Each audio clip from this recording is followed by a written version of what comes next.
que recebemos aqui na sede da ProPuc o Dr. Paulo César Sampaio, para o lançamento do seu livro A Desconstrução de um Sonho. Dr. Paulo César é médico psiquiatra, com especialização em psicoterapia de abordagem corporal e defensor do direito da pessoa humana. Ele recebeu menção honrosa com o prêmio Franz de Castro Holsworth pela OAB em 1998, em reconhecimento ao seu trabalho nos hospitais de custódia. Foi também agraciado com o terceiro prêmio de luta antimanicomial e direitos humanos em 2011. Ele foi diretor do Hospital de Custódia de Franco da Rocha, de 1987 a 1992. Também diretor do Departamento de Saúde do Sistema Penitenciário de São Paulo, de 1996 a 2002. Mais recentemente, coordenador de Saúde do Sistema Penitenciário de São Paulo, entre os anos 2008 e 2010. Atualmente, além de atuar como psiquiatra, é membro da diretoria do Grupo Tortura Nunca Mais de São Paulo e colaborador da Associação de Amigos e Familiares de Presos e Presas do Estado de São Paulo. É com prazer que eu passo a palavra ao Dr. Paulo César Sampaio, autor de A Desconstrução de um Sonho, para nos falar um pouquinho a respeito do seu trabalho. Paulo, muito obrigado. Obrigado a você. Uma boa noite a todos.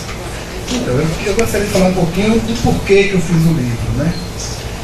Eu, quando eu vim da Bahia para São Paulo, a primeira coisa que comecei a trabalhar no consultório e fui parar dentro do hospital de custódia, que é o antigo manicômio judiciário, né? Aquela situação de miséria e de falta de cuidado era tão grande que me apaixonei e larguei tudo e fui praticamente viver pensando nisso. E com essa miséria toda, eu já tinha tido alguns problemas políticos na Bahia, eu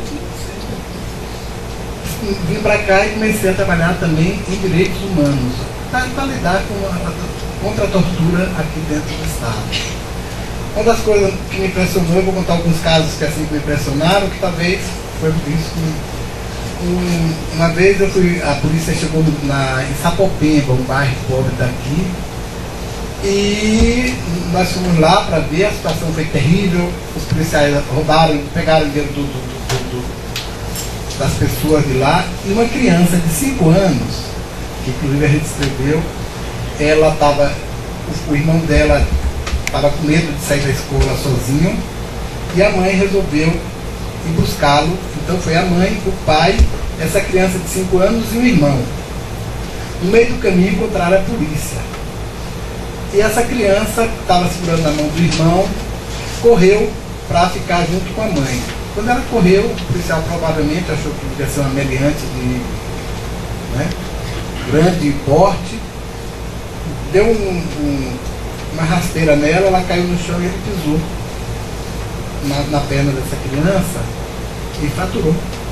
E assim, a dificuldade foi essa mãe conseguir pegar essa filha que estava chorando, porque estava com a perna fraturada, e ninguém queria, todo mundo com medo da polícia, porque no bairro pobre, sabe, as pessoas têm muito medo. Até que a mãe, com revolta, pegou a criança, saiu, pegou um ônibus e foi levar essa criança no pronto-socorro. Quando eu entrevistei a criança, ela disse: eu não gosto da polícia porque quebrou minha perninha.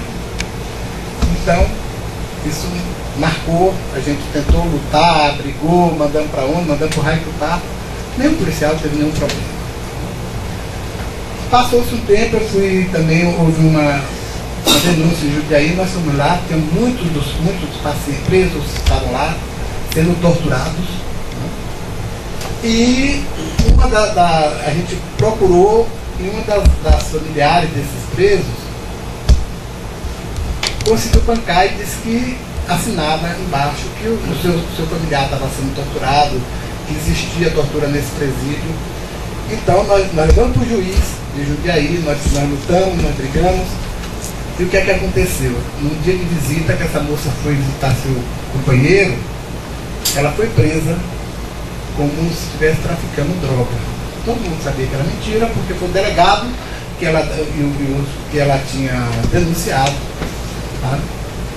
E, quer dizer, eu via todos esses casos, como uma vez também eu fui com um juiz, eu estava no CONDEP, e alguém me falou que tinha todo o material de tortura, isso está no livro, todo o material de tortura dentro do CDP de Divina Independência. E nós fomos lá, nós vimos casos assim, escabrosos, né, que aconteceram, tipo, e isso na frente do juiz, os meninos contando, os presos contando, que os agentes penitenciários botavam, teve dois que disseram que os agentes penitenciários botavam de 4, um enfiando o dedo no ânus do outro e botando na boca e tendo que comer o lixo. E eles falaram, tudo bem, moça? E eles colocaram isso, depois eu fui com o juiz e mostrei onde é que estava o material de tortura. Aí o delegado, o diretor tentou esconder, mas no final nós conseguimos que a porta do armário fosse aberta. E estava todo o material de tortura, inclusive a máquina de choque elétrico, né, que era aplicado em todos os presos. Para minha surpresa, o juiz saiu e deixou todo esse material na mão do diretor, que era quem torturava. Eu, rapidamente, escrevi, botei qual era o tipo de material e fui processado por causa disso. Então, quer dizer, tudo isso eu sempre percebi que a justiça não é, acho que todo mundo aqui sabe que justiça nesse país não é para pobre. Pobre, nós temos um caso, inclusive, na Zona Leste, que um rapaz estava preso e o defunto, ele estava preso por assassinato, e o defunto dizia, olha, eu estou vivo. E o juiz não lia. E a gente mandava dizer ao juiz, olha, ele está vivo, ele não pode estar preso por assassinato, mas a gente descobriu, que todo mundo sabe, que dificilmente o juiz lê. Inclusive saiu uma piada agora, né, que um advogado colocou uma receita de um bolo no processo, dizendo que estava colocando a receita, que sabia que o juiz não lia. Eu fui, coleguei, muito legal que você veio, né? Então eu fui no diretor do manicômio. Quando nós chegamos lá, a situação era tétrica, né? Já não era tão tétrica porque já estava num processo de mudança. Mas mesmo assim, a mudança acontecia lá dentro. As pessoas não tinham nenhuma visão de fora. Tá? E 6 horas, 7 horas já estavam trancados nas celas. Então a gente começou a tentar uma mudança inicialmente, como não existia reforma, isso foi em 86, né? Como não existia reforma, não existia essas coisas todas, a gente começou a lutar para uma pequena abertura. A gente botou espelho, que é uma coisa, inclusive, eu coloquei no livro, uma coisa interessante, que assim, os pacientes se pressionavam em se ver depois de anos e anos que eles não conseguiam se ver. Tá? Como eles pichavam os muros, a gente fez a pichação terapêutica. Nós tentamos começar a levar eles para a rua, para começar a reconhecer o ambiente, porque a gente não vive isolado. Claro que o coordenador, o Estado, os representantes do Estado sempre contra a gente. Mas lutamos, conseguimos implantar a desinternação progressiva, que era um projeto terapêutico naquela época, de as pessoas começarem a serem reinseridas na sociedade de uma forma tranquila, de uma forma serena. Tá? Passou-se, depois eu saí fui fazer outras coisas na vida, fui trabalhar com direitos humanos, que é uma coisa que eu gosto muito. E agora em 2010, novamente, depois de uma série de problemas dentro do sistema penitenciário, dentro dos manicômios. Então, porque houve, não sei se você lembra do maníaco da Cantareira, tinha dinheiro, eles não gastavam, a tuberculose estava em todo o sistema com um bacilo multiresistente. Aí me convidaram e eu, que já estava meio macaco velho, disse que eu ia, mas só ia se fosse através do CONDEP e fui junto com o Malheiro, o embarcador, para que eu tivesse pelo menos a certeza de que eu não ia ser novamente tripudiado lá dentro, né? E aí fizemos um trabalho, nós conseguimos mudar pelo menos a filosofia e o sentimento do que é a saúde dentro do sistema penitenciário, principalmente a saúde mental. Uma das coisas que a gente tentou o tempo todo foi tirar esse modelo médico, apesar de eu ser médico, para um modelo interdisciplinar. Porque não é cabível, nesse tempo, sabe, que a gente continue com um modelo que já está ultrapassado. Não existe um projeto terapêutico que seja feito só por um profissional. Para você fazer uma perícia, sabe, para você dizer se o paciente está bem ou não, o médico sozinho não pode dizer. Ele precisa saber se o paciente tem conscientização da doença, que aí é mais a parte do psicólogo, saber qual é o respaldo familiar, saber do dia a dia dessa pessoa. E isso são outros profissionais, psicólogo, assistente social, terapeuta ocupacional, enfermeiros, que têm a condição de dizer. Mas isso não acontece, primeiro porque toda a saúde mental ainda está voltada para um profissional só, que é o psiquiatra. E que essa pessoa não consegue, de jeito nenhum, cuidar da saúde mental inteira. Então, ou se divide isso, se começa a mudar, inclusive estavam acontecendo coisas absurdas agora, como não. E é importante a gente até entender isso, eu coloco no livro, mas assim, como nós não fazemos nada dentro dos hospitais de custódia, como essas pessoas são jogadas lá e ficam o tempo todo sem um tratamento adequado, e quando se tenta fazer um tratamento adequado, Carmen nos auxiliou nesse projeto, nós somos repelidos porque o Estado não pretende que isso aconteça. Aí se criam leis absurdas. Agora se criou indulto humanitário para doente mental. Quer dizer, como é que uma pessoa tem um transtorno mental e é o juiz que diz que ele está bom? Agora, ninguém reclama, por quê? Porque como eu não trato, eu também não tenho direito de dizer que se essa pessoa está bom ou não. Então o problema é do juiz, né? É a mesma coisa do parecer. A gente faz um parecer de cessação de periculosidade, mas quem decide se o paciente sai ou não é o juiz. Agora o parecer também é uma coisa médica. É um médico que faz e o outro assina. Raramente o outro vai ver esse paciente. Quer dizer, e aí, agora, são seres humanos que estão ali submetidos a esses tratamentos, esse fingimento de tratamento. Quando nós fizemos, nesse livro, nós fazemos uma proposta correta, ou quase correta não, mas o mais próximo que nós podemos chegar do correto, claro que está aberta, se tiver, se alguém um dia, porque também a proposta está lá, feita, mas ninguém usa, de tratamento dessas pessoas. Agora, tratamento com projeto terapêutico, com planejamento, com uma equipe acompanhando ele, que todo mundo seja responsável por isso. Não um profissional só e nem o juiz, que o juiz não tem nada a ver com saúde mental. É engraçado que essa pessoa, ela comete um crime, né? Não tem. A pessoa comete um crime, é absolvida. Agora, quem decide a vida dela não é, e ela é absolvida e encaminhada para tratamento. Só que nem nós tratamos, porque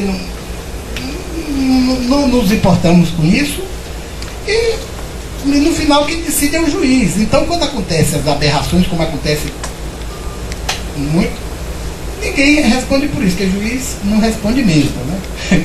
E nós não respondemos porque nós não somos. Quem disse se saiu ou não é o juiz. Quer dizer, são absurdos, sabe? Absurdos que acontecem.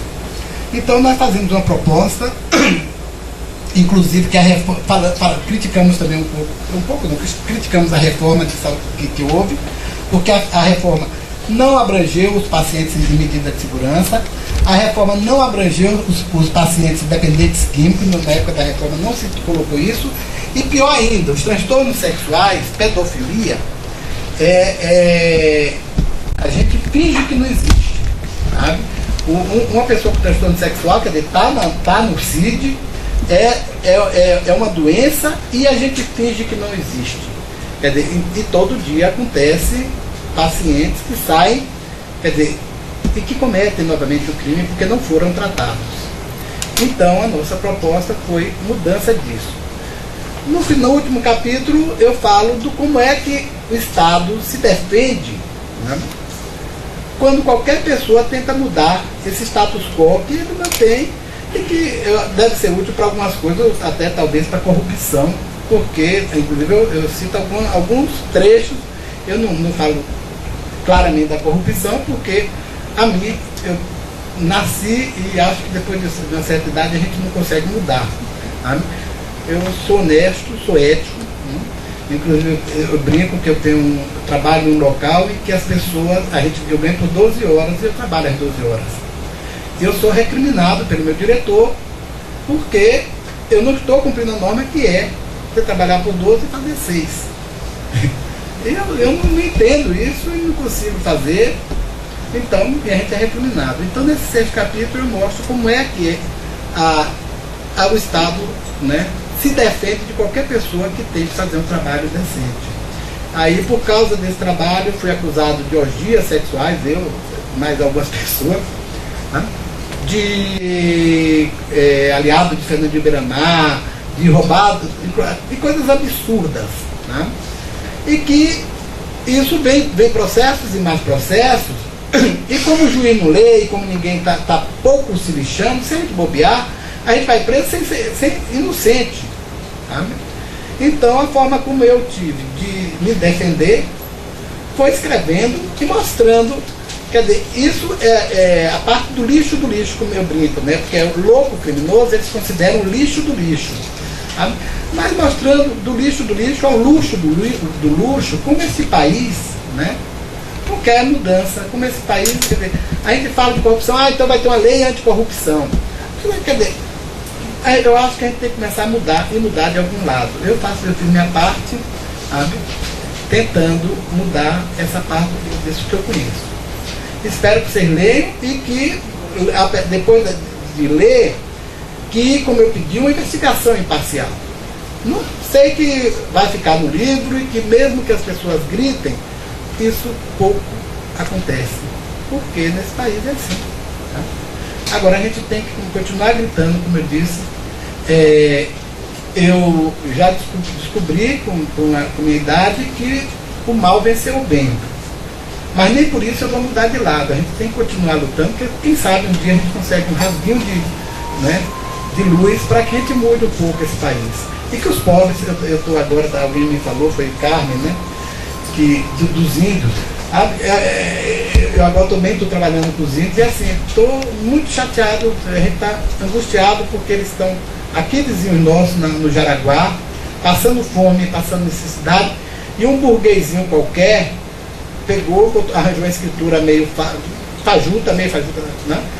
E quer tomar a pouca terra que eles têm ainda.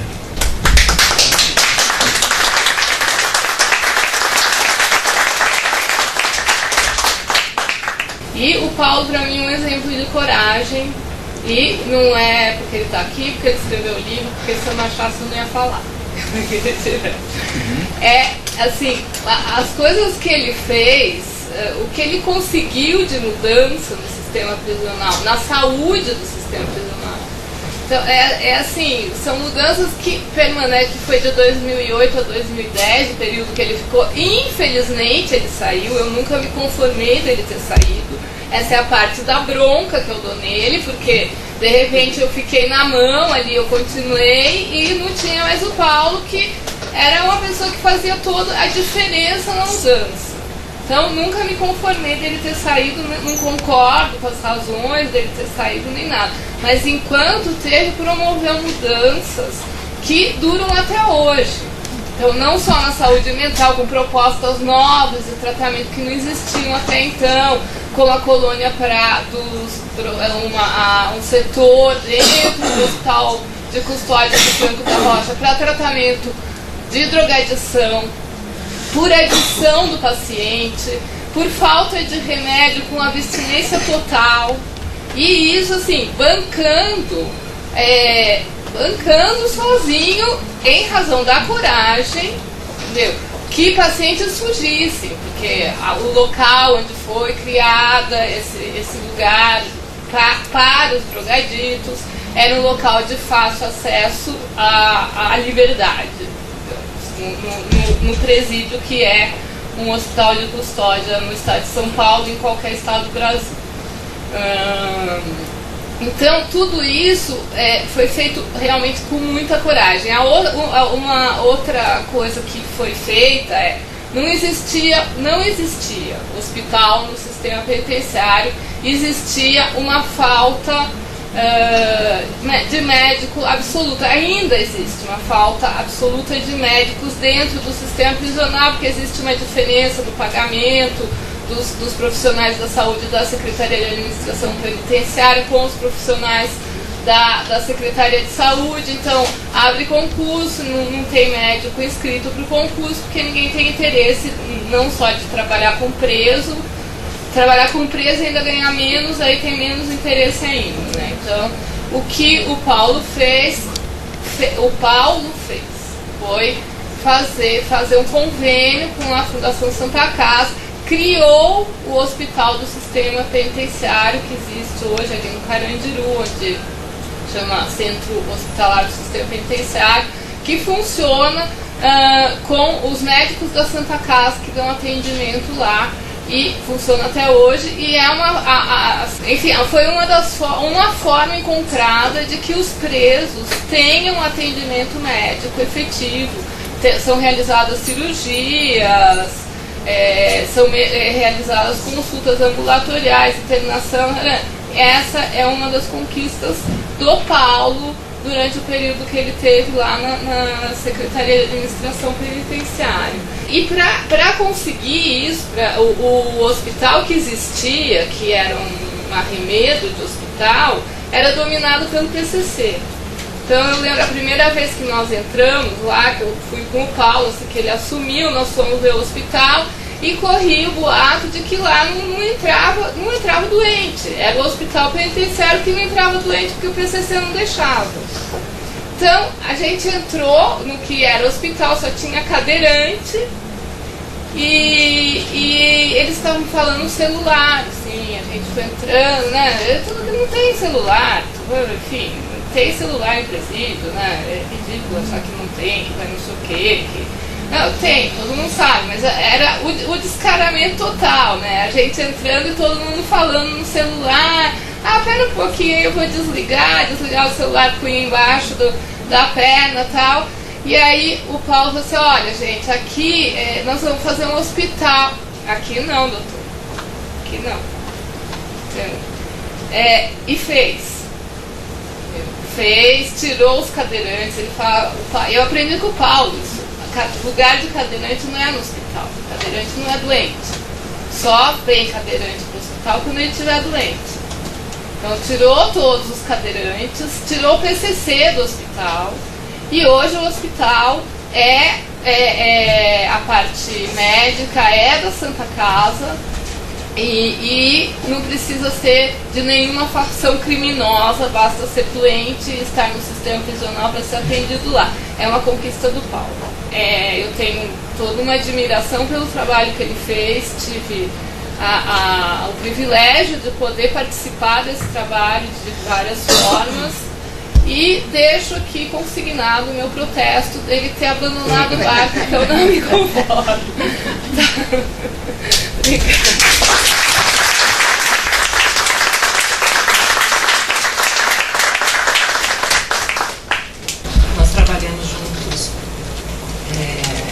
Durante acho que uns 3, 4 anos, né?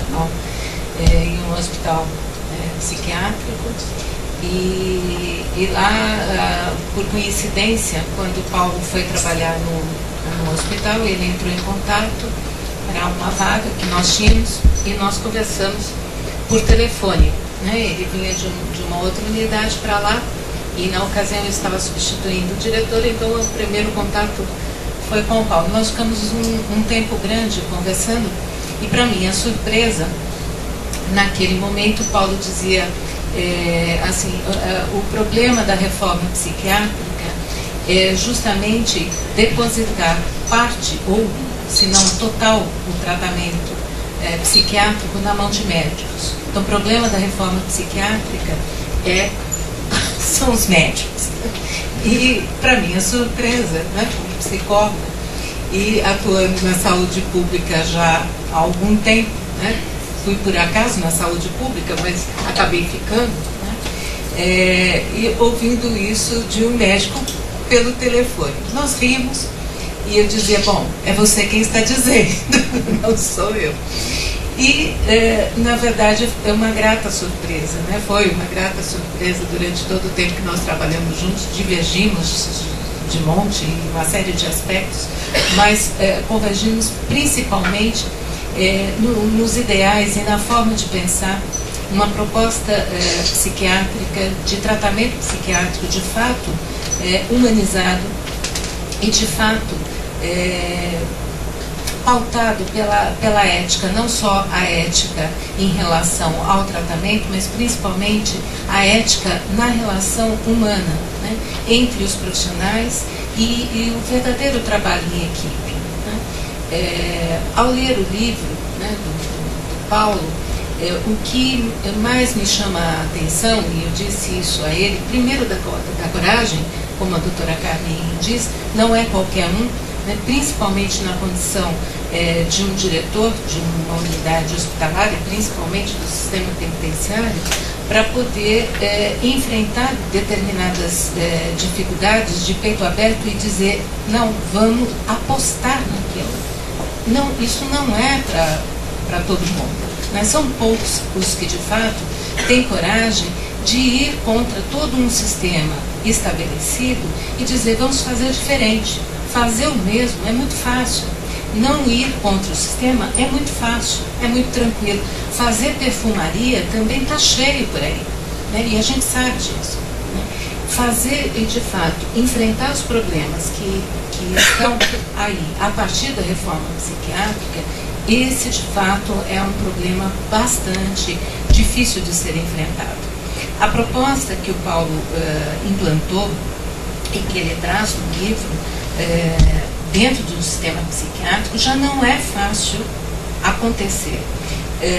A partir da reforma, nos centros de atenção psicossocial, os CAPs, né, que de fato deveria ser um serviço para além do manicômio, que privilegiasse de fato o atendimento intensivo aos pacientes com transtorno mental, e muito poucos, de fato, fazem na efetividade aquilo que o Paulo fez dentro do sistema penitenciário e aquilo que fez na saúde do sistema penitenciário, que é algo ainda mais difícil. Então, uma proposta de reinserção, em qualquer que seja o âmbito de trabalho na saúde mental, já não é uma proposta muito fácil. O que dirá dentro de um sistema prisional, né, e na saúde do sistema prisional. Então, muitas vezes ao falar isso parece, na verdade, algo muito comum do que vocês estão falando, porque a saúde mental acaba ficando só entre os seus pares, as dificuldades. E o sofrimento vivido pelos profissionais que atuam na saúde mental, igualmente, acaba ficando apenas entre seus pares. Porque a vivência do sofrimento não é apenas pela prática do trabalho, é principalmente pela dificuldade de se implantar novas formas de tratamento, de se implantar e bancar novas formas de tratamento junto com equipes e formar essas equipes no dia a dia do trabalho. Então, eu penso que a contribuição do livro do Paulo, né, além de, como o Paulo disse, trazer a denúncia, ao mesmo tempo dizer o tamanho, né, dos problemas que o Paulo enfrentou e poder, na verdade, ampliar os acontecimentos e a visibilidade deles, né, como uma forma, inclusive, de proteção, porque você acaba totalmente desguarnecido, né, numa situação como essa, mas, acima de tudo, um depoimento muito claro do que é possível ser feito, né, em qualquer âmbito do trabalho da saúde mental, a partir da coragem, da determinação, né, e de uma consciência ético-política, né, que de fato seja coerente com a prática profissional. Uma coisa é você fazer o discurso do ético e do politicamente correto, outra coisa é você implantar, né, isso de fato e desbravar, né, todas as questões. Fazer política, né, é muito fácil, né? Agora, de fato, implantá-la, né, implantar propostas que de fato sejam edificantes, isso de fato não é para qualquer um, né? É preciso enfrentar um sistema e muitas vezes pagar o preço, né, deste sistema. E acho que em grande parte é isso que está aí.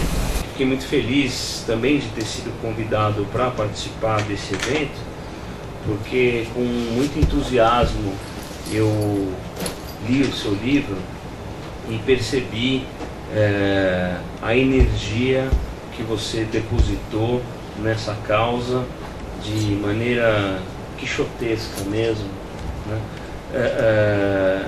Isso é muito contagiante. Acho que o ambiente universitário, e aqui a gente está numa associação de professores, esse entusiasmo tem que ser passado adiante para que a luta continue e as conquistas sejam efetivamente ampliadas, porque de fato é muito louvável o que você conseguiu fazer com tão pouco recurso, com tanta resistência, e só mesmo com a coragem, com o ideal que foi possível transformar a vida de tantas pessoas que tiveram a oportunidade de serem reinseridas na sociedade, quando na verdade a proposta do sistema não oferecia essa oportunidade para elas. Então, desde logo eu queria parabenizá-lo por isso.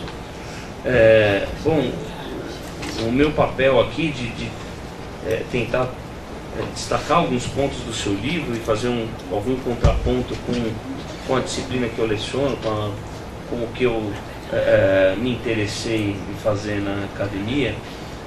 Eu queria dizer o seguinte, que de uma certa maneira, em primeiro lugar, a medida de segurança ela está vinculada ao direito penal, né? Ela começa lá no direito penal, e quando ela começa lá no direito penal, a gente tem que se perguntar primeiro o porquê do direito penal, o que o direito penal tem feito com a sociedade, e aí depois chegar e discutir a medida de segurança. O direito penal não atende, em primeiro lugar, a nenhuma das finalidades para as quais ele se propõe a existir, né? Muita gente falava-se desde o século XVIII, a finalidade da pena é retribuir. A gente não retribui nada, na verdade, né? Porque a vida, em primeiro lugar, é um bem infungível, insubstituível. Você não troca uma vida pela outra, né? Você não retribui uma vida pela outra. Aí quando você fala de crimes patrimoniais, a gente percebe no nosso sistema que o sonegador de impostos paga e se livra do processo criminal. Mas a pessoa que furta uma loja de conveniência, que rouba num farol, não adianta devolver porque ela não vai conseguir nada. Então a gente também não está retribuindo.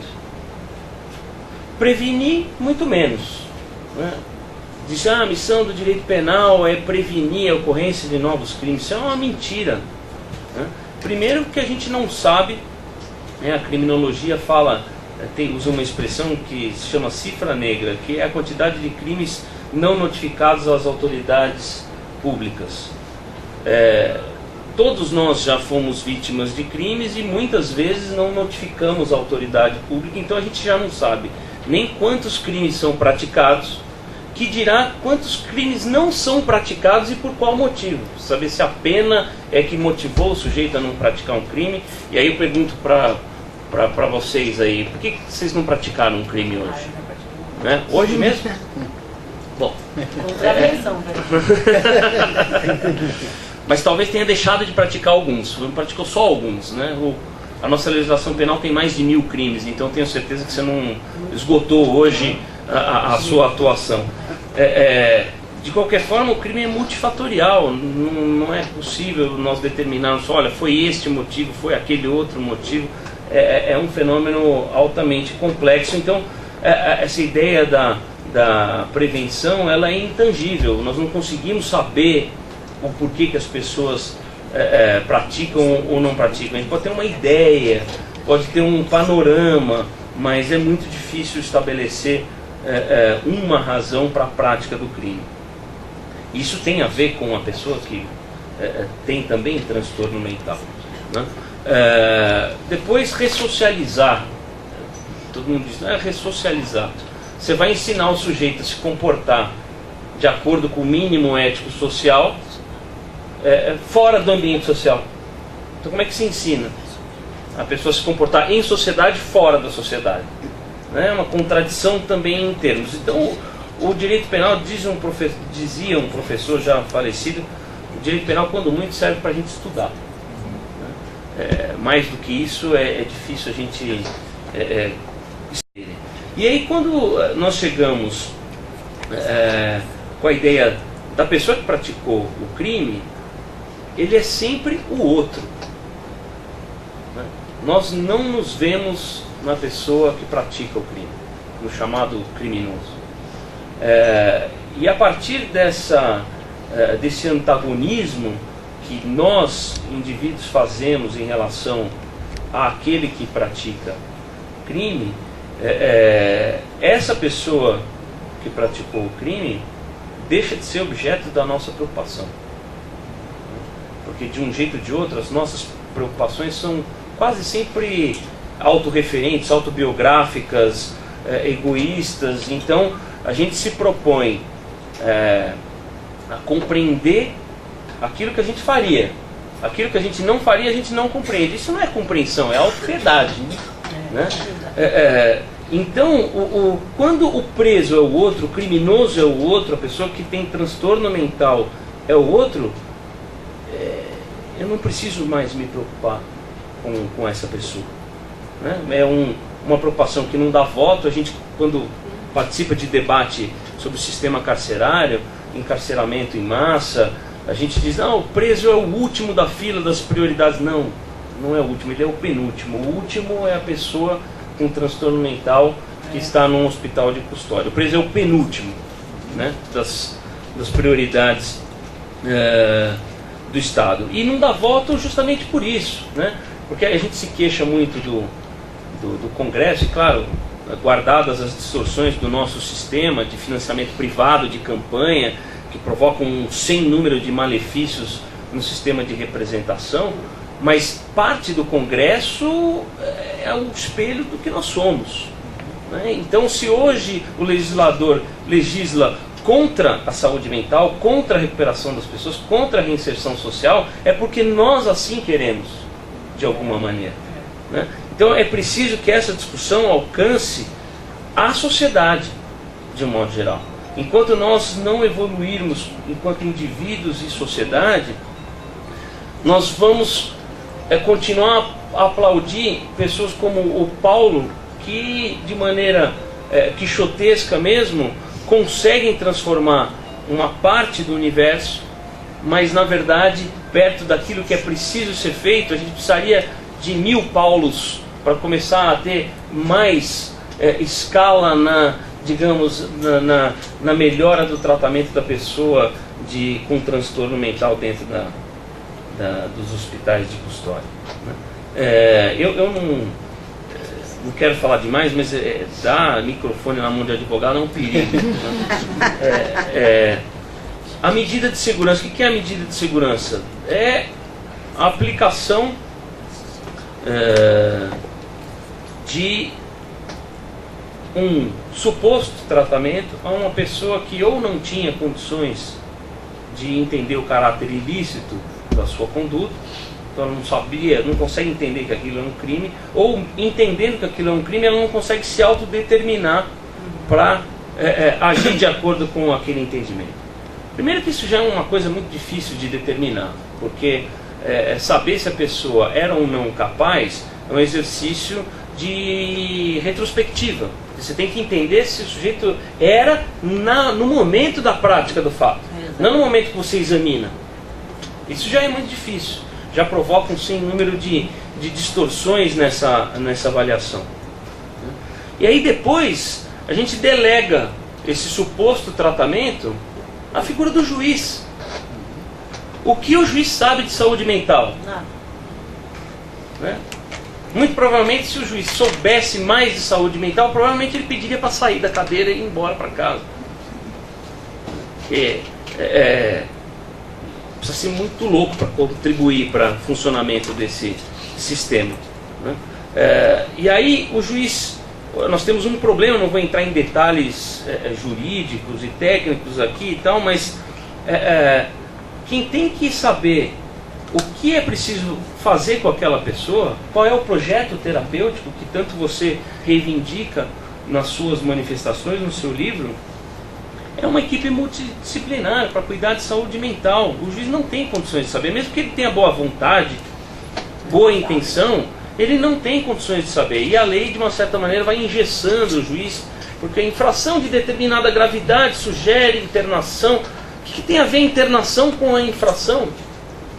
Internação tem a ver com o projeto terapêutico. Se é que, talvez em casos extremados, minha mulher é promotora de justiça, trabalha com infância e juventude carente num foro aqui da capital, vê casos escabrosos do que é feito com a nossa infância e juventude, e tem um menino que, de tanto não ter receber tratamento para saúde mental, ele come a própria carne. Então é uma situação tão extrema, e o Estado, enfim, não está nem aí para isso. Então como é que o juiz vai determinar o que é bom ou não é bom para esse menino? A gente não sabe. A formação jurídica não dá nem de longe para a gente aqui uma ideia do que seja isso. E a gente tem outro problema, que é a duração da medida de segurança. Né? A medida de segurança, até pouquíssimo tempo atrás, o que não quer dizer que tenha deixado de ser, mas até pouquíssimo tempo atrás, de maneira quase unânime, era uma medida de tempo indeterminada, o que significava a perpetuação do tratamento, que na verdade é da pena, né? Que de tratamento não tem nada, salvo raríssimas e louváveis exceções. E aí, a partir de um determinado momento, percebeu-se que, olha, a medida de segurança não pode durar mais do que seria o tempo da pena privativa de liberdade. E óbvio, quando a gente fala de medida de segurança, a gente está falando de uma medida sob a tutela do juiz criminal. Né? Não quer dizer também que, cessado esse tempo, que a pessoa tem que deixar de ser tratada. O juiz criminal deixa de ser um ator nessa tutela e passa só a ser uma tutela dos profissionais da saúde, quando muito um juiz civil, para determinar qual a consequência jurídica civil em relação a essa pessoa, etc. E tal. Então, mas esse é um problema que vem sendo, digamos, mitigado na justiça criminal. Fala, olha, o tempo não pode ser perpétuo, tem que ser o tempo do tratamento, mas também não pode ser perpétuo sob a tutela do juiz criminal. E aí eu achei muito interessante, e vou confessar aqui a minha ignorância, apesar de ser da minha área, do indulto das medidas de segurança, né, que é raro o advogado ter trabalhar na execução das medidas de segurança, até pela própria questão da dinâmica econômica das pessoas, são largados, etc. e tal. Então o juiz não pode mesmo, e não é o juiz, né? Porque indulto é um ato da presidência da República.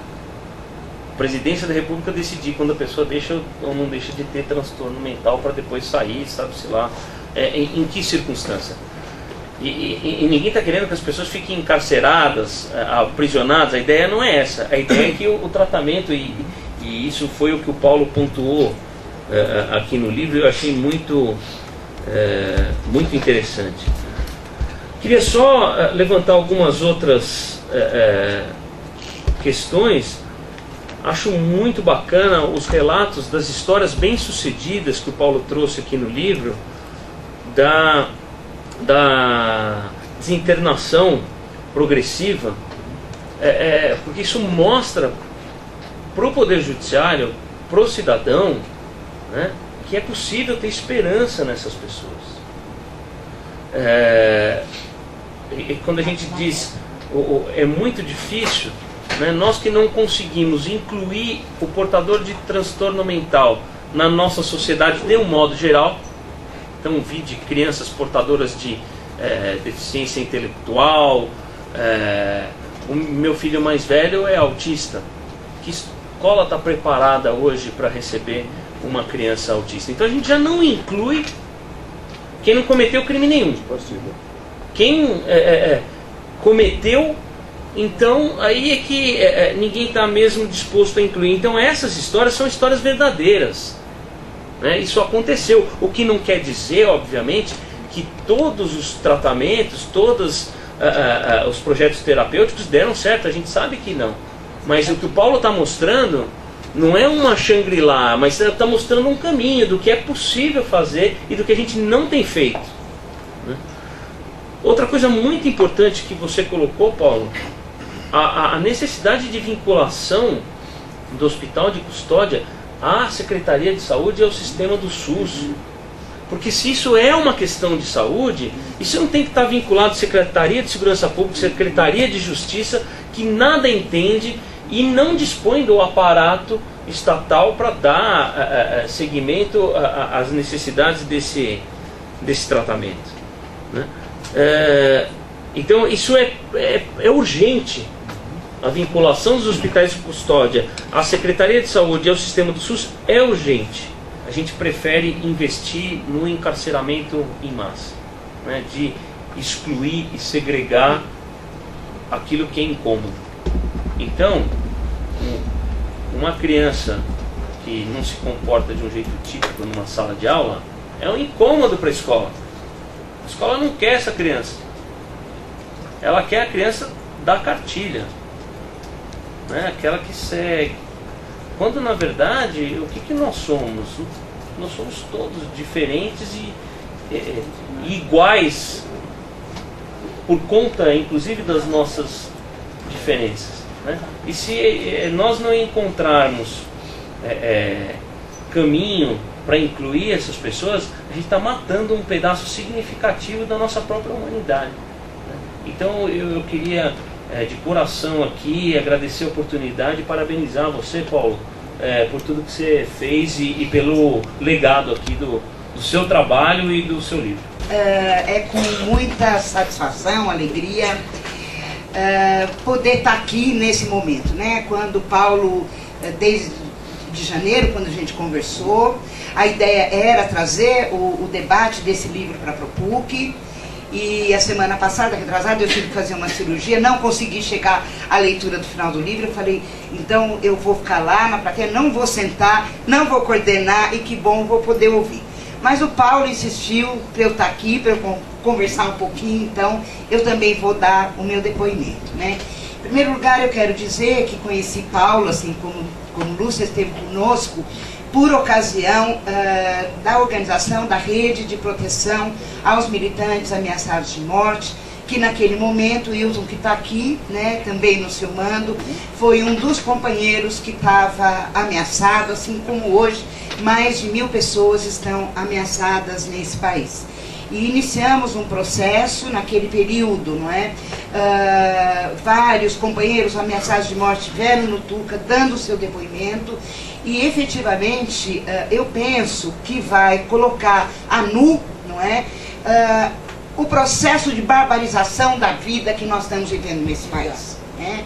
E por isso eu quero dizer que não só lá, nessa convivência, nessa militância que tivemos, mas aqui e agora a partir do próprio livro e na continuidade, porque efetivamente interessa esse debate fundamentalmente ao reconhecimento desses indivíduos sociais como sujeitos históricos, dessas personagens que são aqui retratadas pelo Paulo na sua dignidade, na sua possibilidade histórica e de vida.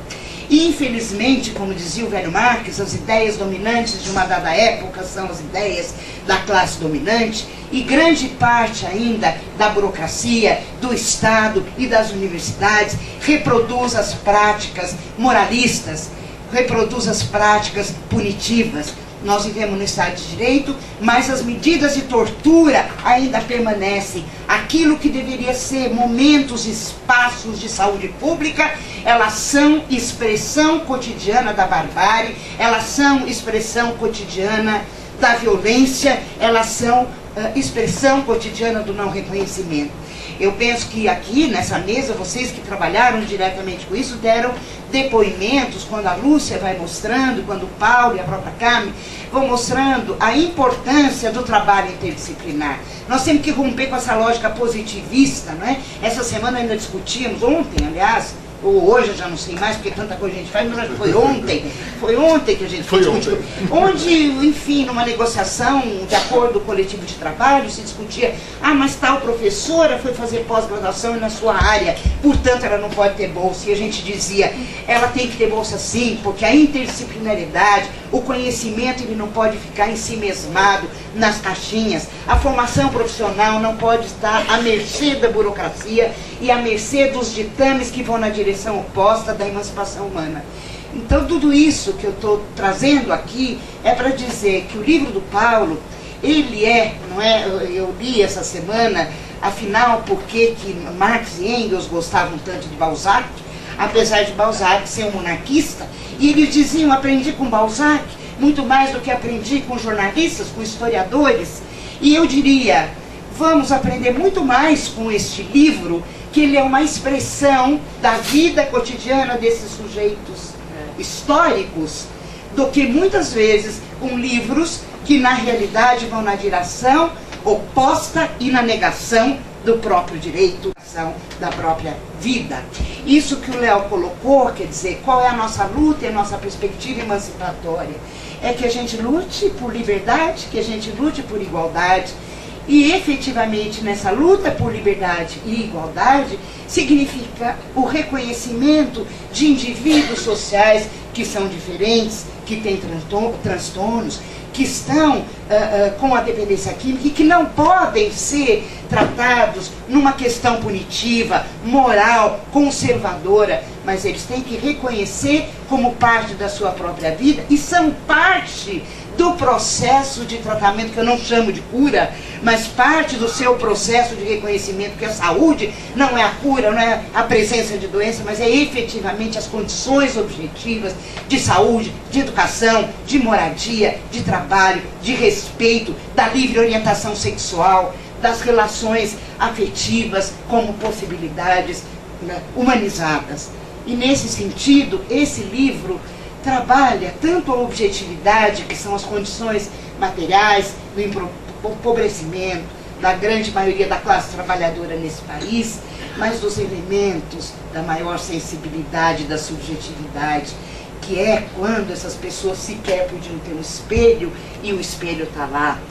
Que na realidade a arte como mediação foi trabalhada numa pichação cultural, com uma expressão da cultura, com o reconhecimento de que essa é uma dimensão da nossa vida, a arte, a cultura, a ética, a estética, né?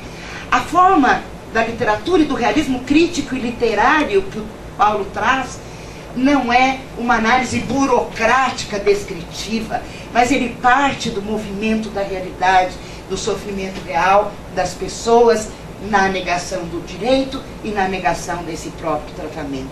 E isso é uma lição. Ela é uma lição para nós profissionais que estamos na universidade, mas que estamos de fato colados nas múltiplas determinações da praxis da vida cotidiana, porque a universidade descolada da sua função social, descolada da formação, a formação profissional, descolada do movimento da realidade, ela é uma negação da própria possibilidade histórica de uma transformação radical de uma sociedade desumana e de uma sociedade onde perdura os próprios instrumentos da tortura. Os instrumentos de tortura que estavam na ditadura militar, eles ainda estão presentes nos órgãos de segurança, eles ainda estão presentes na criminalização dos movimentos sociais. Claro que muito diferentemente do dia 15, onde é propagandeado pelos grandes meios de comunicação, onde é propagandeado pela grande burguesia, onde é propagandeado por laços fascistas que são expressos. Com isso eu não estou dizendo que pessoas que foram à rua são todas fascistas, não, ou são todas reacionárias, porque há também uma indignação correta em relação à situação que nós estamos vivendo. E eu dizia rapidamente aqui a Lúcia, que na realidade nós vivemos processos de contra-reformas em relação a essas reformas. Aquilo que o Sistema Único de Saúde, como um Sistema Único Universal, nós estamos vivendo processos de privatização da saúde. A situação do ensino e da educação pública, laica, para todos, nós estamos vivendo um processo de mercantilização, de um deslocamento do recurso público para a esfera privada, em detrimento dos filhos de trabalhadores, daqueles que vivem hoje nas ruas, e vivem nas ruas porque não tem mais carteira assinada, mediante o processo de acumulação flexível que vem destruindo cada vez e cada dia mais a possibilidade real dessa dignidade em relação ao trabalho. Então, quando Paulo traz os elementos da equipe interdisciplinar, da discussão conjunta e coletiva, e você vai lendo uma sutileza, mas da maior importância, por exemplo, dos uniformes. Então não vamos mais usá-los, da relação de como as pessoas no trabalho, sendo remuneradas por ele, podem trabalhar no cotidiano, fazer a pintura, poder fazer a horta, poder pintar, poder desenhar, poder namorar, poder fazer um baile, poder romper com aquele estigma de que as mulheres ficam isoladas, enclausuradas, mediante essa como chama, essa rotunda, e efetivamente onde pessoas têm uma coberta em cima e que morrem do frio porque estão nuas. Então nós estamos vivendo mediante a barbarização da vida, e nós não podemos que essa, como diz o nosso professor Zé Paulo Neto, possibilitar que a cronificação da barbárie nos impossibilite para a ação, para a organização e para a luta. Portanto, essa não é uma questão só importantíssima dos profissionais da área da saúde, mas ela é uma responsabilidade nossa, como formadores, como educadores, e numa perspectiva da praxis. E nós estamos vendo cada vez mais o dinheiro e o recurso público, como vimos agora no Congresso Nacional, com uma redução do recurso para a educação, para a saúde, e a saúde mental, que já estava lá embaixo, com menos recurso para a saúde mental. Além de que uma ausência de transparência em relação às dotações orçamentárias, que sequer chega efetivamente aquele recurso necessário, como dizia a Lúcia, para uma coisa mínima, para um lápis de cor para ele poder desenhar, para um papel para ele poder se expressar, por um lápis para ele poder pôr a sua referência, o seu poema, uma fotografia para ele poder se reconhecer como sujeito. Portanto, eu quero parabenizar de coração mesmo e convicta que esse trabalho é um trabalho que vai merecer muitos debates, e vamos voltar a esses debates que já começaram calorosos, e que a gente faça muitos outros debates, mas mais do que isso, de que a gente se aproprie dessa concepção libertária, igualitária, com radicalidade, mas também com alegria pela beleza e pela possibilidade da vida a todos nós, embora curta, embora tênue, mas de fato necessária para um novo patamar emancipatório. Parabéns, Paulo. Obrigada.